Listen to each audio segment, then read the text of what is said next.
Hi అండి. ఇవాళ అయితే కరివేపాకు పొడి అయితే ప్రిపేర్ చేస్తున్నానండి. చాలా కమ్మగా ఉంటుందండి అసలు.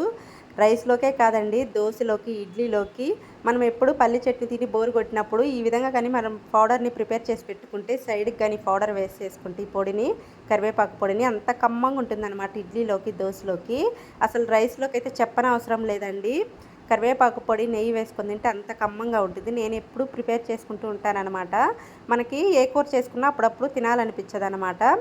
ఇంకా ఇట్లాంటి పొడులు కానీ ఇంట్లో ఉంటే మనం నెయ్యి వేసుకొని కానీ తింటే ఒక ముద్ద తినే కాడికి 4, 5 ముద్దలు ఎక్స్ట్రానే తింటామండి. అంత కమ్మగా ఉంటుందన్నమాట. కరివేపాకు పొడి అయితే అంత సూపర్గా ఉంటుందండి.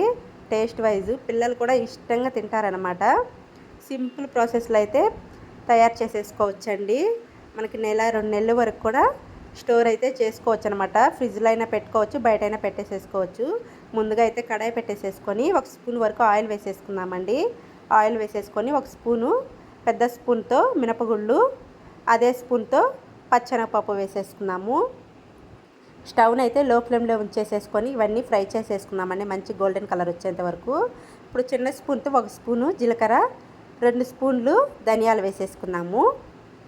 ధనియాలు వేసేసుకొని ఒక చిటికెడండి, ఒక పావు స్పూన్ అన్ని మెంతులు కూడా యాడ్ చేసుకున్నాము. ఇవన్నీ కూడా మంచి గోల్డెన్ కలర్ రావాలన్నమాట. చూసారు కదా, ఒక చిటికెడు అనమాట. ఒక పావు స్పూను మెంతులు కూడా వేసేసుకొని ఇప్పుడు మన స్పైసీ తగ్గట్టు ఎండుమిర్చి వేసేసుకుందామండి. ఎండుమిర్చి వేసేసుకొని బాగా కలర్ చేంజ్ అయ్యేంత వరకు ఫ్రై చేసేసుకున్నాము. చూసారు కదా, ఆల్మోస్ట్ కలర్ అయితే చేంజ్ అయిపోయాయండి. ఎండుమిర్చి, పచ్చెనగపప్పు అవన్నీ కూడా బాగా ఫ్రై అయిపోయాయి అనమాట. ఇప్పుడైతే మిక్సీ జార్లోకి తీసేసుకొని చల్లారేంత వరకు పక్కన పెట్టేసేసుకున్నాము. ఇప్పుడు అదే కడాయిలో 2 స్పూన్ల వరకు ఆయిల్ వేసేసుకొని కరివేపాకునైతే వేసేసుకుందామండి. నేను కరివేపాకునైతే నీట్గా వాష్ చేసేసుకొని ఒక 5 నిమిషాల పాటు ఎండలో పెట్టానన్నమాట. మనం ఎండలో పెట్టినా ఓకే, లేకుంటే ఫ్యాన్ కింద అయినా కూడా బాగా డ్రై అయ్యేంత వరకు ఆరనిచ్చేస్తే సరిపోతుందన్నమాట. నేనైతే ఎండకైతే పెట్టేశానండి ఒక 5 నిమిషాలు. ఇదైతే ఆకైతే లో ఫ్లేమ్లోనే పెట్టేసేసుకొని పట్టుకుంటే పొడి పొడి అయ్యేంత వరకు కూడా ఫ్రై చేసేసుకోవాలన్నమాట. అప్పుడు మనకి కరివేపాకు పొడి అనేది టేస్టీగా ఉంటుందండి.